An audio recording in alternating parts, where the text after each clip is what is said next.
What's going on, everybody? Welcome to a Metabros, MetaZoo, and TCG podcast.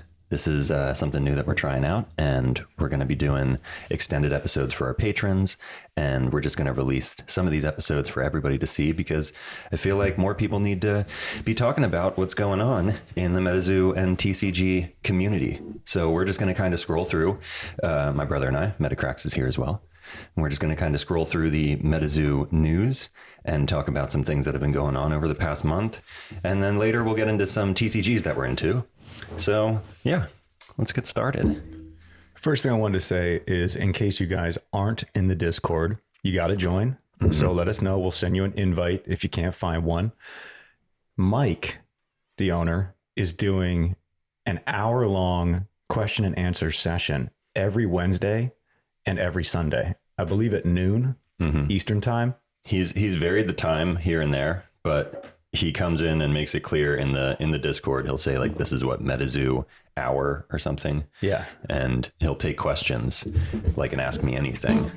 That's exactly what it is. So we've learned a lot from these just sitting in them, and it's a little overwhelming because so many people are asking questions. The chat seems to fly, but he does a pretty damn good job about, actually interacting with people, getting them answers, and keeping things real light and yet informative. So one of the biggest things that I want to talk to you guys about is the pins, which you guys know. The pins dropped, and there was 10,000. There were 10 pins. So that's a total of 100,000 pins. They were each $15. So in a couple hours, there was $1.5 million worth of pin money that went through Pin Club and MetaZoo. Yeah. Which I think is pretty profound. Yeah. And I know a lot of us, I don't know if you guys were actually like sitting there watching the pin drop, pun intended. But when the pins dropped, they didn't really sell out like the other MetaZoo merch that we've seen. But other MetaZoo merch that we've seen had lower print numbers, and we were all kind of still talking and figuring out the pin print numbers as we were buying them. And it was a little nerve wracking because we all got some pins and then they didn't sell out. And it's like, cool, I'm glad that more people are getting it, but just how many pins did they make? And then one by one, Mothman went, and then we actually walked away because we got what we want. And when we came back a little later, all of them were gone. Every single one. Within a couple hours, maybe 3. Yep. And now there's crazy pin sets going up on eBay that are like just orders. It's like guaranteed order, full set of pins. What was it, $900? It's insane. I think that's the going price. I don't know if we've had a Look sale. At this. Yeah, right there. Complete MetaZoo pin club set, $900 plus $420 shipping. Okay, so that's like 10x almost. I mean, the pins were 15 each. So here we have real sales. So they're 15 each. Yeah. They're going for like 3 times the price. And I'm going to assume that they're only going to increase, considering that these are just pre-orders right out of the gate. These are the paper hand people who are just trying to flip and make a little bit of money. So here's a set at $279, basically a 5x. Okay. Still pretty good. And there's more pins coming. Now, this pin set, there were 10 to collect. However, with the pin drop that's coming up, and you guys know that Nightfall pin drop is in 2 days. It's one of the reasons that we wanted to make this video, because there's so much happening between the first Pin Club and the D-Brew shirt line and the TOPPS announcement. So the next pin drop is on the 24th, and it is going to be a blind box. So you don't know which pin you're getting. I think it actually might be the 25th. I'm going to check this right now. Yeah, I'm going to scroll fast through all this shit. Just to make sure we're giving you guys the real information here. Nightfall spoilers. Here we go. So 25th. Yeah. Sorry, guys. 25th, 11 a.m. Eastern, 8 a.m. Pacific. So we got to wake up early again. And this time it looks like there's 15 pins to collect, but we won't know which pin we're buying. Right. Now, each pin comes with 2 promo cards. It comes with the actual pins promo card, and then it comes with another pins promo card. Yes. And if I'm correct, there's also an additional prize potentially. So the way that it seems to be panning out is that the promo cards, I'm not sure that all of the creature beasties that we're seeing in the silhouettes are actually rares, because Mike has said that the rares will be hollow. So there's going to be holo rares in the pin set. There might be some non-holo uncommons, I'm not sure, but with the actual pins, there's definitely going to be special edition rare exclusive pins. He mentions it in the Discord with words such as special medals, ? Holographic ? So there's definitely going to be some pins that are amazing. And then there you can see the gold rarity cards will be holographic. So there will probably be some non-gold rarity cards that are not holographic within the promo set. Important to note. But all the gold rarities will be holographic. And then you got these bonus pins, glow in the dark ? I mean, come on, this is going to be super cool. I'm going to read this. This is straight from Mike. There will be blind boxes with more pins you can get than the base set pin collection. Mm-hmm. So there's pins that they're not even showing us the silhouettes to. So these are the surprises. Yep. You don't even know what you're going to get. Right. There will be secret rare varieties included in the boxes, glow in the dark, special medals. Is it still one promo per pin? It is, still one promo per pin plus one mystery promo. And yes, the gold rarity cards will be holographic. Wow. Yeah. So with this one, we did both get full sets of the first pin drop. This one, I don't think I'm going to go as heavy because it's randomized, and I just want to have kind of like a booster box, one on my shelf, maybe one to open, and I don't know. That might be it. I might just get 5 or 10. I don't know. Well, I mean, with all the bonus pins, it's going to be really hard to actually get the full set. We don't know how many pins there are. Let's say there's 18. You know, if there's 15 in the base set, then maybe there's 18 total pins. They come in blind boxes. So to guarantee that you're going to get all 18, it would be 18 times 18. I'm not really sure what the math is on that, but that's a lot of boxes. That's like almost 460 boxes. Something like that. Something like that. It's a lot of boxes to guarantee that you're going to get everything. So I think this is part of Mike's strategy, is create something that's so exciting and collectible, but also like is legit going to be hard to get a full set of. And once people start opening these and we start seeing what the glow in the dark special metal pins are, I mean, people are going to freak out. Who knows what's going to happen with these things? He's creating all these chases. And that's the unique thing that I love about MetaZoo. That's why I think it's going to last, is because in between the sets, we're not just waiting on the TCG. There is so much to explore and to just geek out on and collect and trade and just look forward to. We also have plushies coming, I believe, in October. Before Nightfall, I think we heard that there are going to be plushies dropping. He confirmed plushies, but that's really all we've heard. We don't know when. Yeah. All right. We do know, though, that there is a top set coming on the 30th. Series 0. And it's not an actual box. It's a booster pack. They're calling it a booster. They're calling it a box, but think of it like the release event box, where it's really just going to have some cards in it. We're not talking a booster box here. We're talking about a collectible box that has... Each pack contains 30 cards. Right, exactly. It actually says each box contains one pack with 30 cards. Mm-hmm. And then it says, look for special inserts. So here's our guess. I believe it. Is that one? Yeah, you're right. You're right. Our guess is that they are going to include NFTs, non-fungible tokens, in with the TOPPS MetaZoo. Total guess, speculation. Here's why. TOPPS has announced that they will be releasing their sets, their standard sports sets with NFTs moving forward permanently. They make money on the NFT sales after the initial release. As people trade them and buy them from each other, the original owner or maker, in this case TOPPS, gets 10% royalty on every transaction in perpetuity. So it's a great investment because every trade that'll ever happen, they'll be making money. So they've stated as a company, they are moving into NFTs heavily and permanently with all their sets. If MetaZoo is included, and I believe we're specking that it will be, we could see Nightfall NFTs or special edition NFTs, or maybe they're just going to give away some of the NFTs that are still sitting on Mintable through TOPPS. We'll see. And this is what's really driving our speculation here, is that Mike has stated multiple times in the chat and in interviews that they have big plans for NFTs. And that got us to Google, finding on Mintable there are NFTs right now. there's MetaZoo official NFTs, and even confirmed it with Mike. Like, are these official? And he said yes. So like MetaZoo already has NFTs up that they're offering to us. You know, gas prices vary and things. So the gas prices are a nightmare, guys. The gas prices will keep you out of it. Yeah. Do not buy an NFT unless it is a weekend in the middle of the night. Yeah. We got our NFTs for approximately $75 to $110 average. And it's because we waited.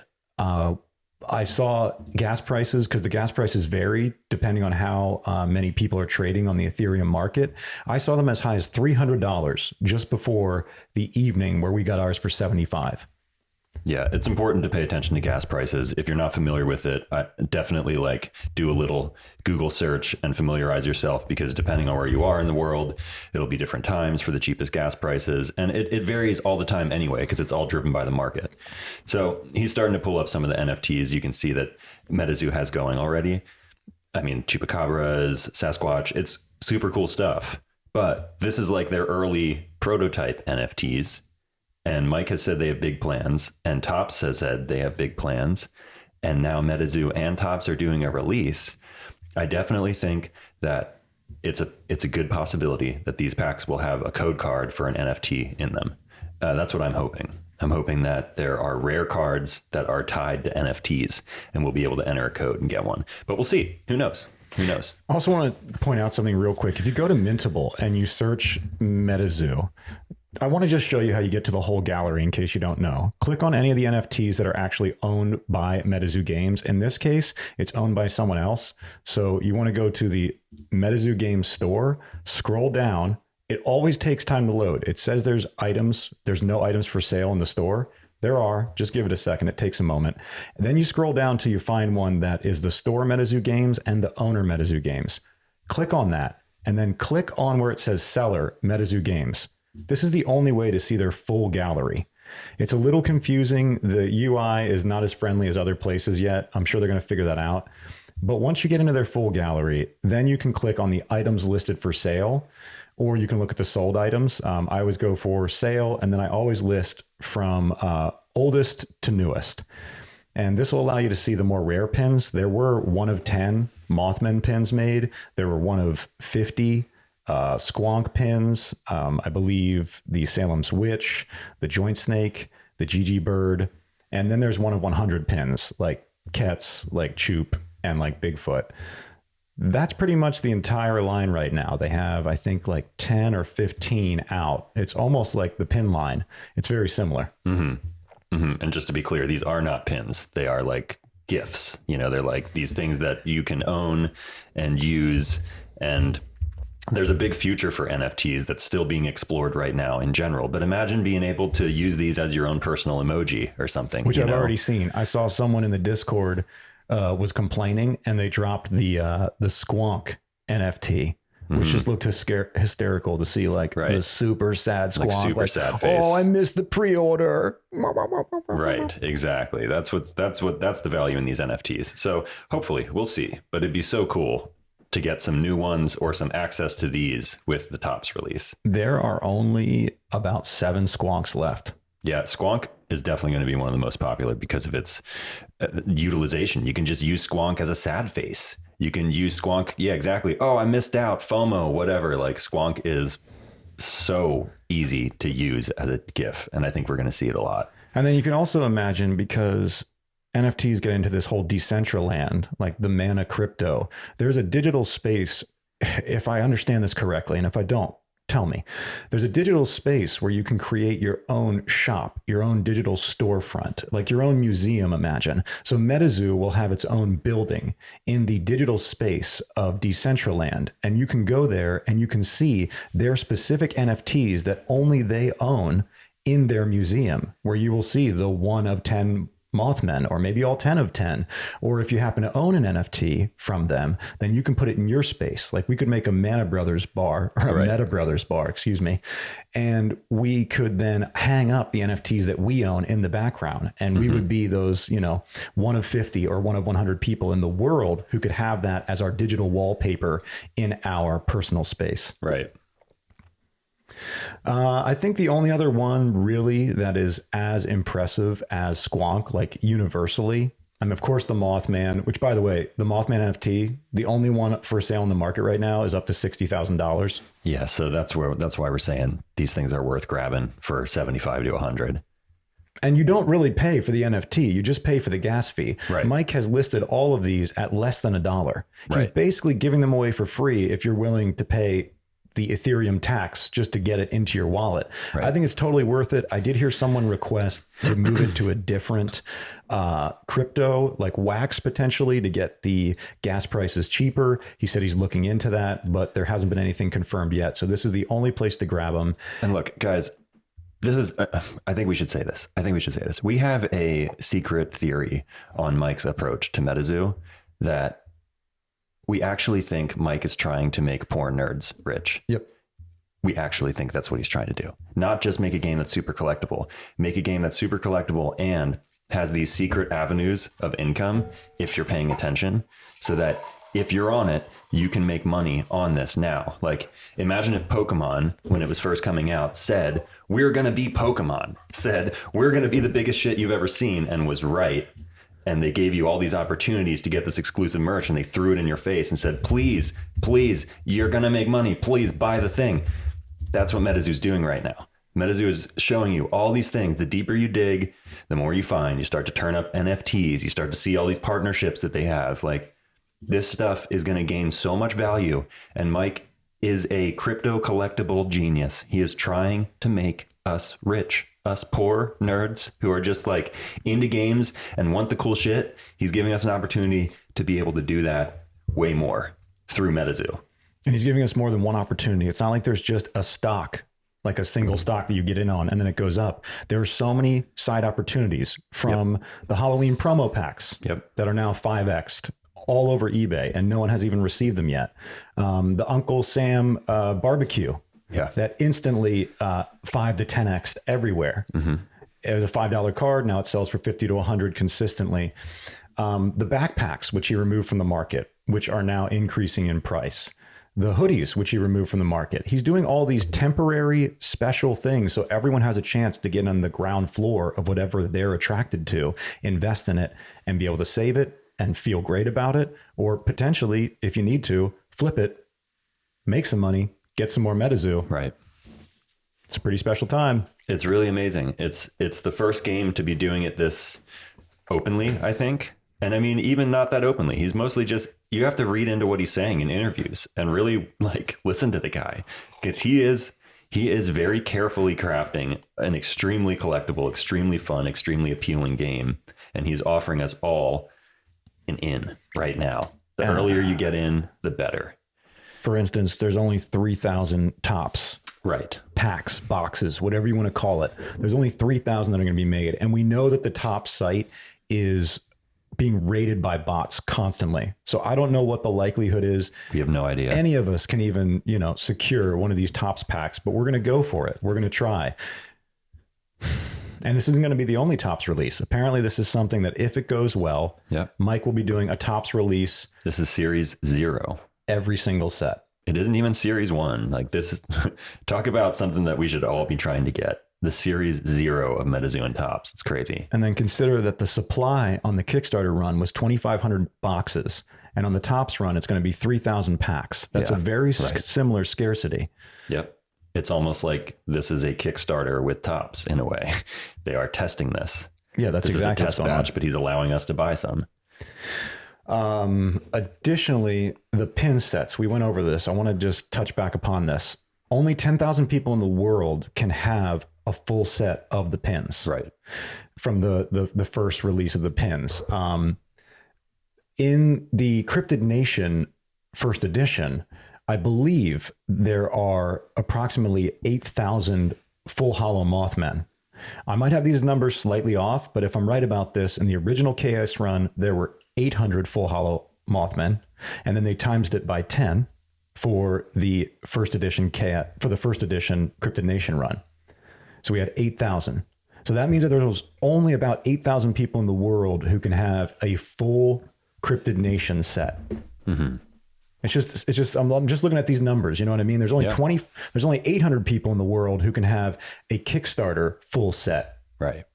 There's only 8,000 that can have a first edition Cryptid Nation set. And there's only 10,000 people that can have all 10 pins. Right. These like increments of like 10, 50, 100, 1,000. These are all even increments. Really interesting to see how Mike is testing the market to see if we'll saturate it or not, if we'll buy it up. And everything so far has just been disappearing. I think everyone is speculating that this game is going to be here in 20 years. This isn't just FOMO. I mean, I'm sure, that's always part of it, but it feels good buying this product. Whenever I get it, I don't really want to sell it, man. I haven't opened a single booster box yet. I just love having it. I believe in it, and I want to see what happens. I've opened booster boxes. Yeah, you have. I have to. It's part of my contract with the booster gods. I've spent about the price of a booster box, almost $400 now on cards. I probably should have just opened a box, but there would have been so much trading and flipping to buy the card. I just got what I needed. We'll see. I still need more growths. I would definitely love to have a power up red, because that's going to be a nightmare when I see you have one and I don't. True. Let's see. That's pretty much it for the MetaZoo news update. Like if you guys want to apply for any of the medals, you can, but you're probably already up on that. If you're eligible for a medal, you're probably aware you're eligible for a medal. But the ones that are most accessible for, us normal people are like by normal people, I mean people who weren't in on the Kickstarter, would be the content creator medal. If you're doing videos or podcasts like this, you can apply for the content creator medal. And if you submitted an entry into the fan art contest, you can try to get a fan art participant medal. And that's about it. I want to say one more thing. I don't know if you guys have heard this, but Mike's planning theme parks. Mike is actually working with Channel Fireball right now to set up the first tournament that has stages with fourth wall effects, like a big event. He's going to turn this into a spectacle. Yeah. This is going to be a wild ride for people to be in on, like going to Disney World, but you're playing a TCG surrounded by cryptids, people in cosplay, huge sets where it's snowing and lightning and there's volcanoes going off, like erupting in the middle of the room. This is going to be like nothing else we've ever seen. And he's really turning into like a Willy Wonka Disney-like character, trying to make this the biggest event of a TCG, closer really to like a theme park. Mm-hmm. And he even said he wants theme parks, literally. He said eventually theme parks. And he's writing this illustrated novel, which, by the way, there's going to be illustrated novels available on Amazon Prime moving forward, because they can get them shipped out way faster. And there's going to be, I think it's like every month or every couple weeks, they're going to be putting up a new comic. Yeah, he's going to be putting out chapters every few weeks. That's the goal. Starting in October, we will seek to put out a chapter of the MetaZoo illustrated story every 1 to 2 weeks. To help streamline this process, starting with chapter 3, all MetaZoo illustrated story chapters will be sent to Amazon warehouses and fulfilled by their team. This means a 1 to 3 day turnaround. So there you have it. Check MetaZoo, keep an eye on that on Amazon, and hopefully you can secure some of the illustrated novels, because he has a 20-year plan for these guys. He's going to be releasing these all year round in between the sets. And when he was asked what really the main IP of MetaZoo is, he said it's the illustrated novel. He says it right here as well in this paragraph. He says the MetaZoo illustrated story is the driving force of our IP. So we want to get it to you as efficiently as possible. Yeah, this is a big part of it. I think right now the illustrated novel is slightly overlooked. Us comic book fans are like grabbing it and reading it, of course, because we want to know the lore.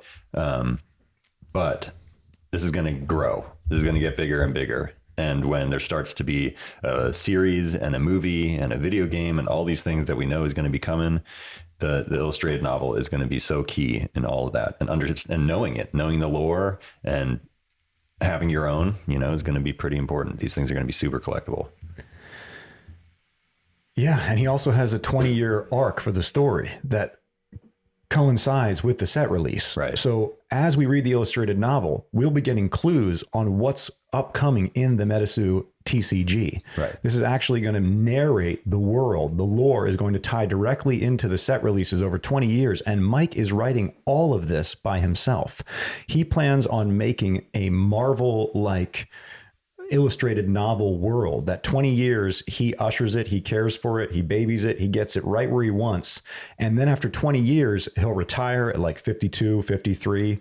And he may then hand off the writing to the fans or to the people along the way that he's met. But he's really going to be the main director, the main driver of this story. And he stated that very clearly.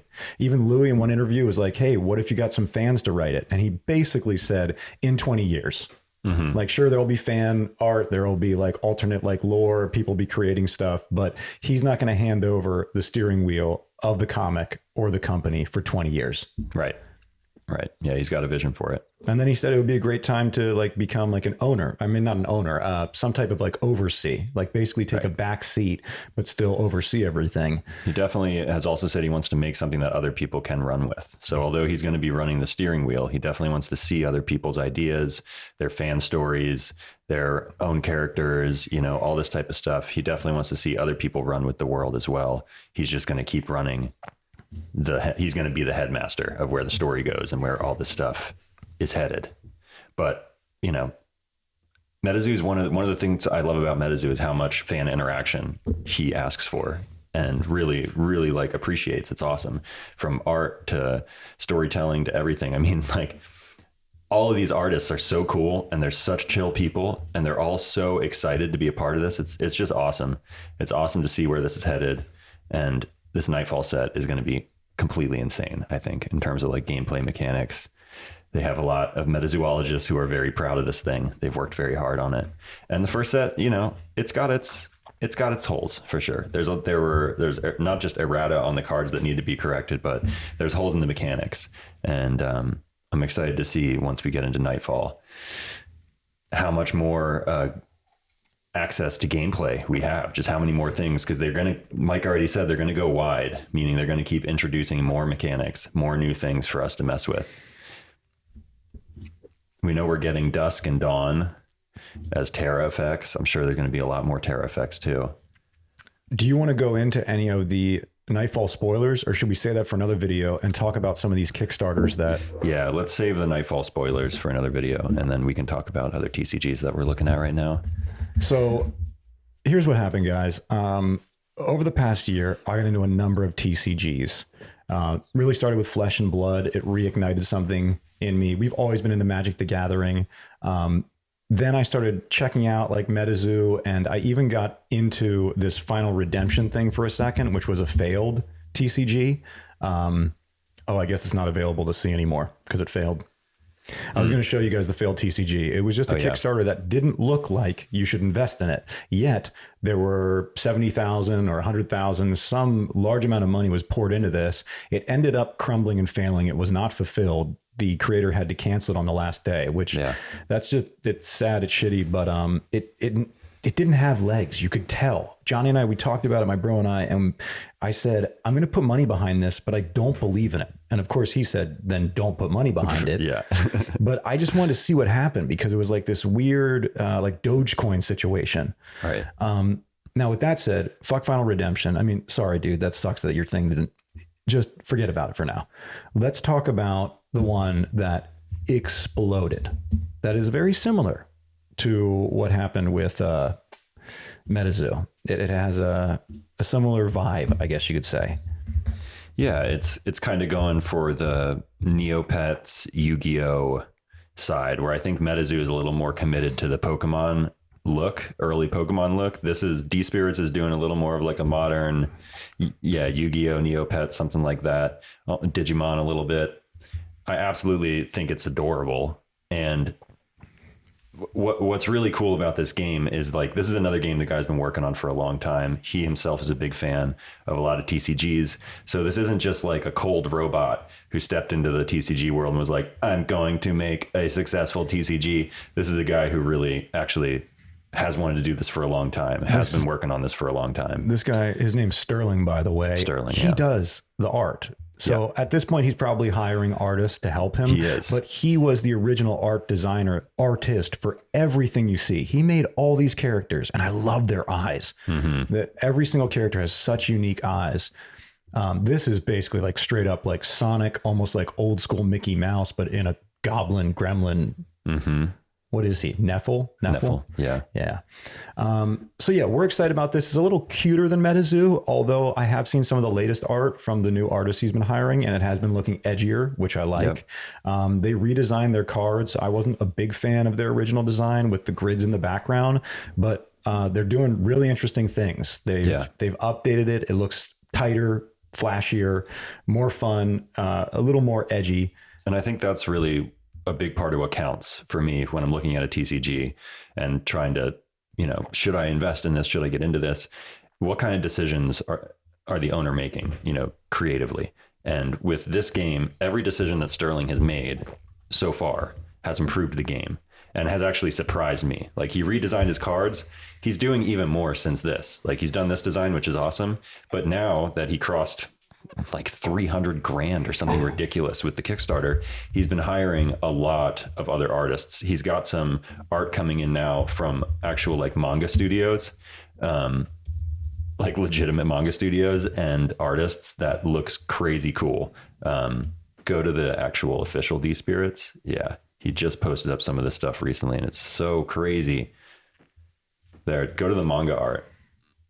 Okay. I haven't seen this at all yet. So I like immediately edgier. I like dark. I want it to be dark. I like bloody. It can be cute, but I want it to be dangerous. And it's starting to look like that. Like this, as opposed to the grid background, this is gorgeous. The fact that the pterodactyl is like, oh gosh. Yeah, that's my favorite one. Yeah. Reflecting comets.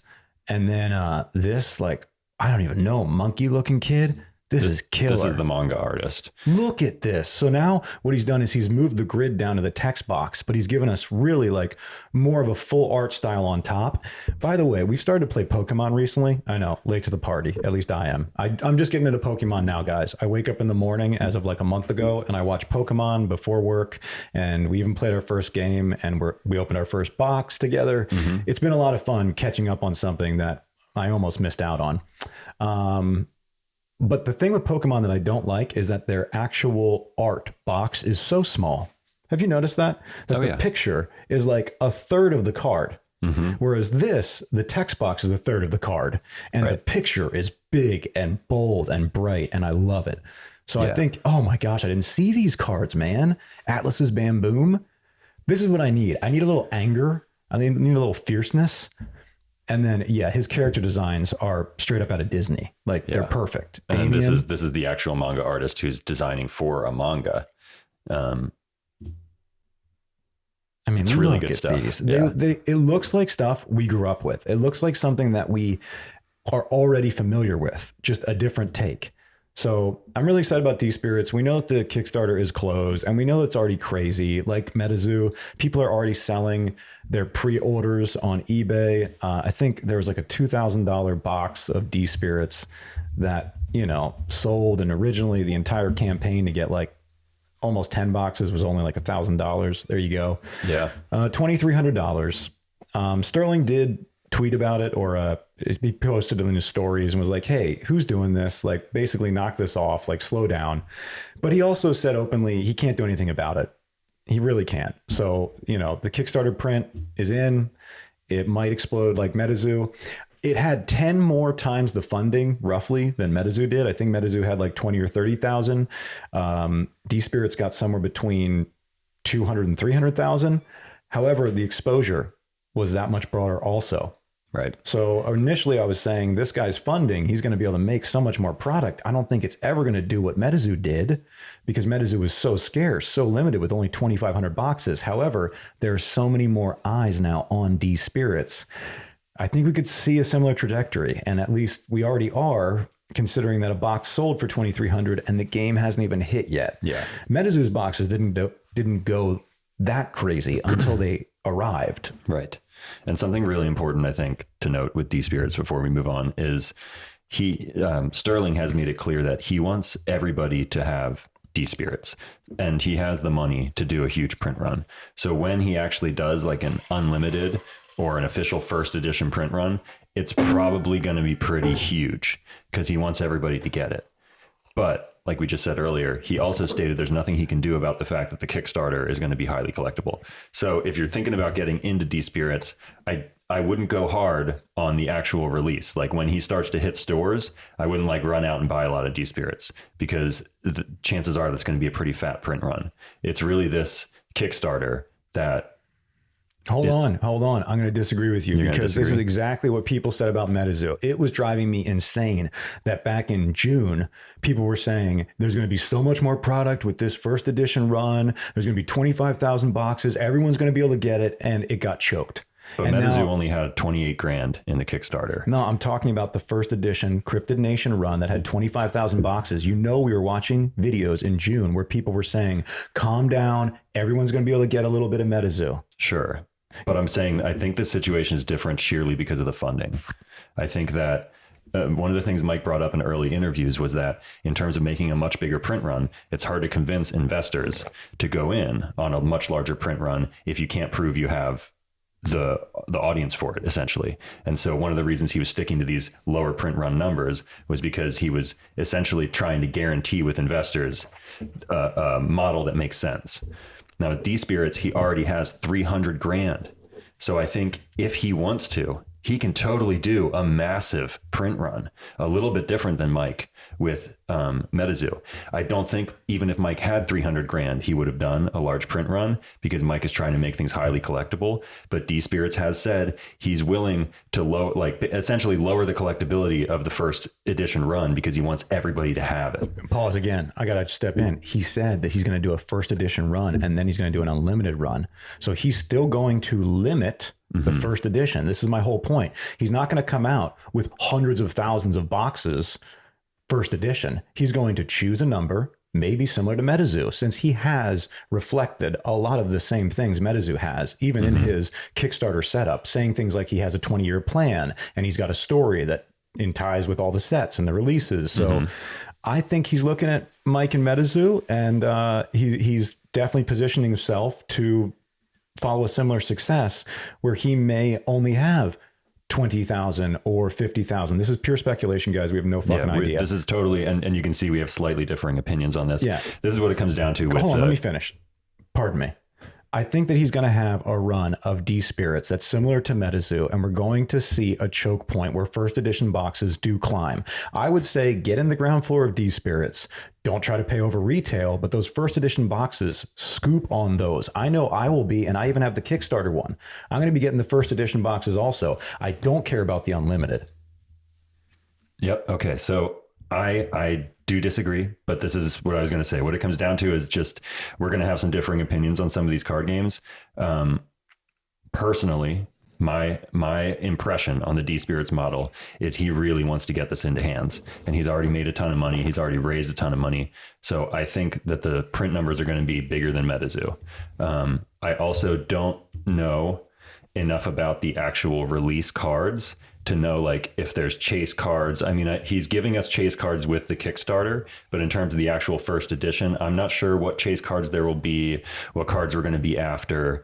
I don't know if this is going to work the same as MetaZoo, where we all know we're after Mothmen, Chaos Crystals, and the Obnoxious Nine. I'm just not sure yet. It's not clear. So I'm not willing to jump heavily into the first edition print of D-Spirits yet, though I'm going to keep my eye on it. For now, I think the Kickstarter is a sure thing, is already going up. I kind of wish we could have done this episode before the Kickstarter ended, just in case you guys wanted to get in on it, because I do think that's a great opportunity.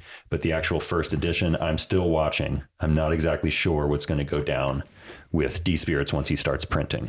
Yep. And we'll find out. I'm going to be preparing myself to get a case or two of the first edition, even though we already have the Kickstarter. That's my mindset on that, because I would hate to feel like all of a sudden there's a chase card like red ink. Like what if D, Hey, is D-Spirits like, no, never mind. What does the D stand for in D-Spirits? Not sure. He said to me at one point, think of it as digital or like demon or something. He said something to me way early when I was talking to Sterling. This is like a couple months ago. I don't remember, but it was something like, think of it like digital or demon. Or I don't. I think it's might be tied to the actual character's name of Damien. I think it might be. This is something that like it's just been the name for a long time. D-Spirits. Like he's literally been making this since high school. So this might be a name that he came up with back then. Oh, like Damien Spirits. Yeah. Because I thought it was called like Soul something at one point. Like it was like Soul Spirits or... you can get your soul mate in the game, which is like your Pikachu. It's like your spirit that's tied to like how Ash and Pikachu are besties. It's like you can get your like bestie D-Spirit, and that's your soulmate. Okay, well, let's wrap on D-Spirits. We'll see. We just want to let you guys know what we're looking forward to. And Sterling was kind enough to send us 2 decks. So we will be previewing D-Spirits here in the month of October. We have it scheduled in. We're going to start playing it and uploading at least a video so you can just see what we see. There is another TCG I want to mention quickly. This is not a long conversation. This is just another one that we did invest in. It was Akora. It has ended. And I just wanted you guys to be on the looks, just be on the lookout. My brother did not feel as strongly as I did about Akora. I thought Akora was super cool with the gray and like the kind of like fluorescent colors. I thought it was also cute.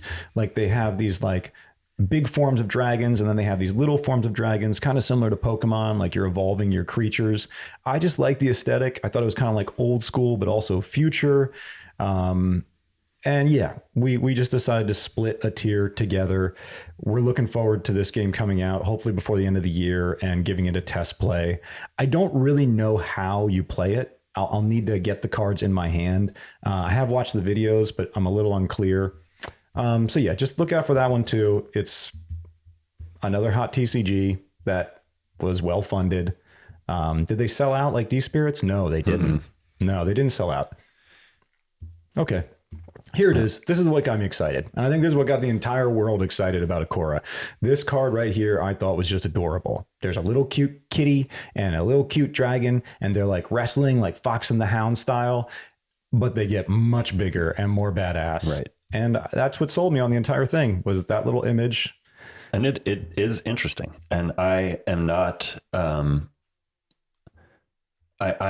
wouldn't say I'm underwhelmed by Akora. Like I think Akora looks cool. I think Akora looks really cool. I think that they're doing a lot of things right. The card design is unique. I've gone back and forth on how I feel about it.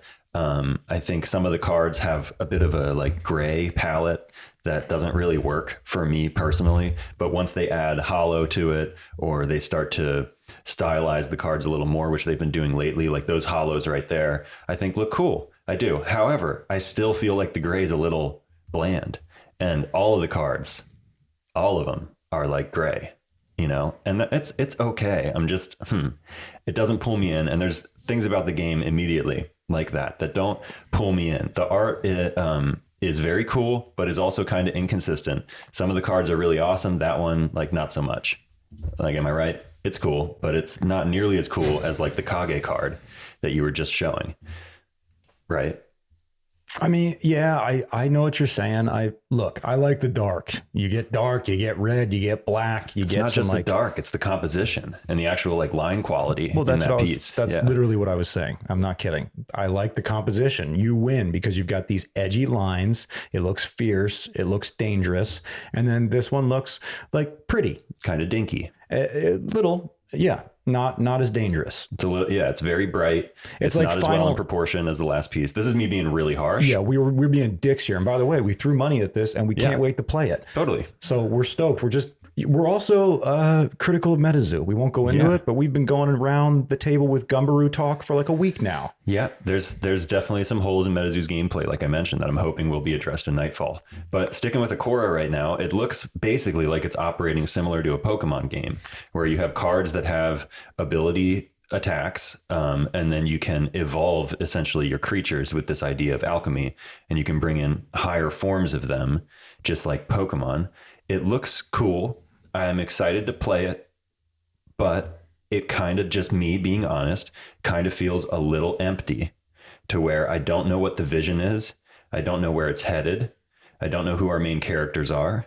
I don't know if there's going to be lore stories or what. And if there are, were there stories before they made the card game, or did they make the card game and now they're like, shit, we need to make some lore. Let's make some stories. I just don't know enough about it. So to me, it kind of feels like somebody who has played TCGs and wants to make a TCG, but maybe hasn't looked super deeply into like all the different directions that Mike has. Man, I don't know, dude. All right, fine. I mean, Mike's a super genius. You can't really compare anyone to Mike. Sure. That's like saying like, you know, Willy Wonka, Disney, Nikolai Tesla. But this kid, I think he's doing great. I don't know him personally. I think so too. Like I'm sorry. I don't mean to sound like I'm coming down on Akora, but this is, you know, we're doing this podcast. We're giving our honest opinions. Yeah. And I definitely do feel like, I just don't know where Akora is headed. Well, see, this is interesting because we had this conversation about D-Spirits and Akora almost at the same time the day that we invested in them, like a month ago. I said, I can see the audience for Akora. It's similar to Pokemon. It's similar to Magic. It's like right in between. It's like cute and cool. And D-Spirits was very cute at the beginning. It was more like that Neopets, like Disney, like Sonic, like very approachable for kids, but not really intriguing for me as an adult. However, now that D-Spirits has caught up with its edgier art and that black, like darker, like manga vibe, right? I am very excited to get the cards in my hands right now. Totally. Because I don't just build mechanically, I also build artistically. Sometimes I just get into the look of a card or a style and I want it to work. I get excited about a character. I'm not excited about a character in Akora yet. I don't know the characters, but I look forward to getting to know them. We're just going to give it a try. That's really all we need to say about Akora. We just wanted you guys to know it's on our horizon. It's coming up. We'll be playing this one too. And if I'm giving my harsh, full-on opinion, I think it looks like a really cool game that I'm excited to play, but I just don't know if it has the legs of MetaZoo right now. No, nothing does. And that's my real point. Like Mike has baked in the cryptids. So there's an audience around the world that's going to be excited about MetaZoo the instant they realize it's based on Bigfoot. It's based on Indrid Cold. It's based on Mothman. I don't see that with Akora. I don't see that with D-Spirits, although D-Spirits art is very Disneyfied, which I love. It's very much Sonic the Hedgehog. It's very much something that feels familiar and it's already welcome to like be here. And every week D-Spirits shows us something new. Yeah, and Akora's doing that too. That looks awesome. Just to be fair, Akora's totally showing every single week. His updates are there. Anyway, I think that's pretty much it. There's one more Kickstarter I wanted to show you guys, and it's actually available right now in case you want to get into it. It's a Kickstarter called SolForge, made by Richard Garfield, the maker of Magic the Dragon. And also Magic the Dragon? It's also Magic? This is the second Magic the Gathering. There we go. It's also, this is the second SolForge. So the maker of a game called SolForge teamed up with Richard Garfield to create SolForge Fusion. SolForge Fusion, which is like a new take on his SolForge game with Richard Garfield being involved now. So the $20,000 goal, they have almost a couple 100,000 and there's 8 days to go. So you can still get in on this if you want. It's really not that expensive. The bundle tier is only $65, which gives you the Kickstarter exclusive tin, the starter kit, some dice, and 2 premium playmats. And then you can add more booster boxes, I think for like 15 or 15 total booster boxes you can add to your account. Yeah. So we did that. We got some booster boxes and we split a bundle tier. The thing about this game that's so interesting is he's having the entire game with this team of people who put it together, headed by Richard Garfield. The game is going to be made by an algorithm. So you're not going to deck build per se. I mean, maybe if you want to, you can. But the idea of the game is you get a starter kit and it comes with 2 faction decks. One of those faction decks actually comes with 4 faction decks, excuse me. One player combines 2 different factions that was created by an algorithm.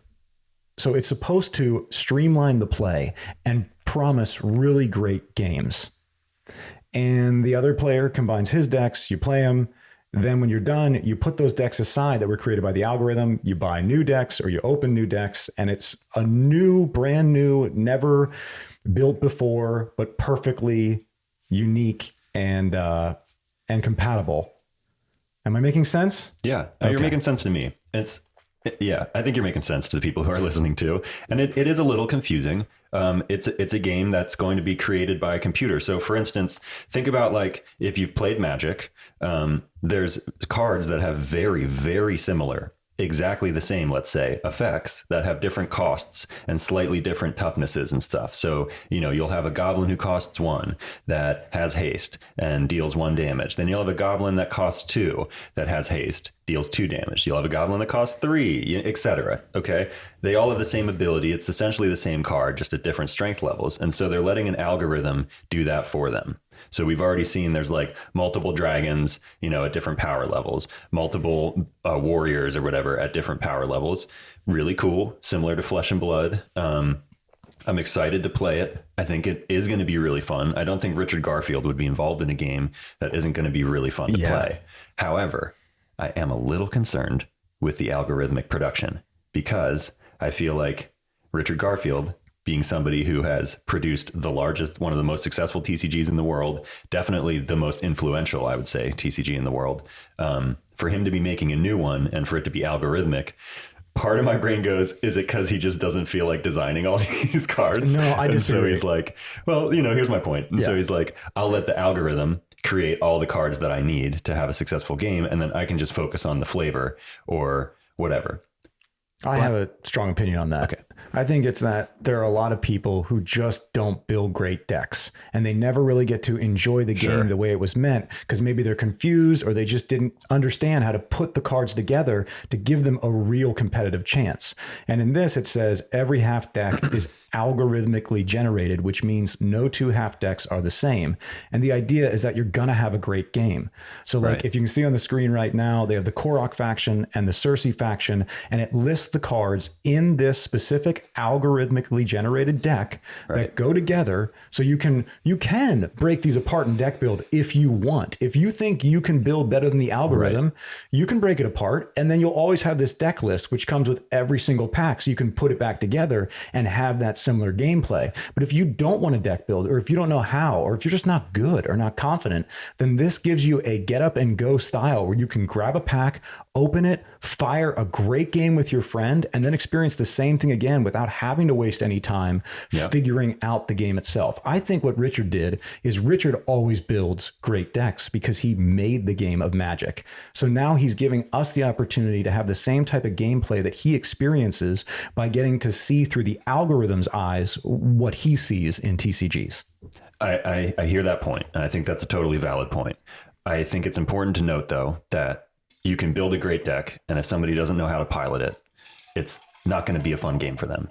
So he needs to make sure that even if he is building awesome technical good decks and playing good games, that this algorithm doesn't just make it feel boring or the same or too playable. I want it to be interesting.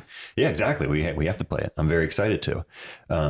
I think there's strength to the algorithmic thing, but I also, yes, definitely feel like he's putting it on autopilot a bit. And I'm concerned about an autopilot TCG. Definitely. Oh, I'm excited about an autopilot TCG. It'd be the same if somebody told me that they were going to let an algorithm draw all the card art. I'd be like, I don't know if I'd have a problem with that. I might like it. I trust the computers. I like the vision of the creator. I need there to be a vision of the creator. One of the reasons I trust D-Spirits is because I think he's got a vision. Yeah. One of the reasons I'm questionable about Akora is I don't know if he has a long-term vision. One of the reasons I trust Mike is because I know he's got a long-term vision. So I just don't know if this is Richard Garfield being like, oh, let's make a new game and let's make it so that people can have good decks to play. Cool. But then what else is there? Oh, I will say this. The playmats are unique. They have this whole lanes, and I don't know exactly how this all breaks down. That's why we got to get in our hands, and we'll be testing that out on the channel for you guys also. But your blockers and your attackers are designated in lanes. You can't just attack and block anyone. You're setting up this front line and this back line, and they interact in a unique way that I haven't seen yet. We've seen the grid with other games. Yeah. Oh gosh. Sorcery. Is that TCG even available yet? The one that's coming with the grid? I don't think it's even available yet. No. There will be an upcoming TCG we want to talk to you guys about. It has magic artists. It's grid based.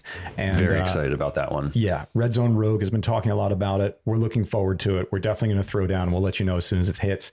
Honestly, I think that's all we have to say for now. We went through a bunch of games. We talked a little bit about the MetaZoo news from the month. We don't believe in Genesis. Do we even need to say that? We bought it though. We own Genesis, but we don't know if we like it. We haven't played it yet, and we've been waiting to learn how. And like, it was just no one really knows how. Not even the owner. Like, I don't know. That's so unfair. I have no idea. We don't know how to play it. We've been waiting to learn.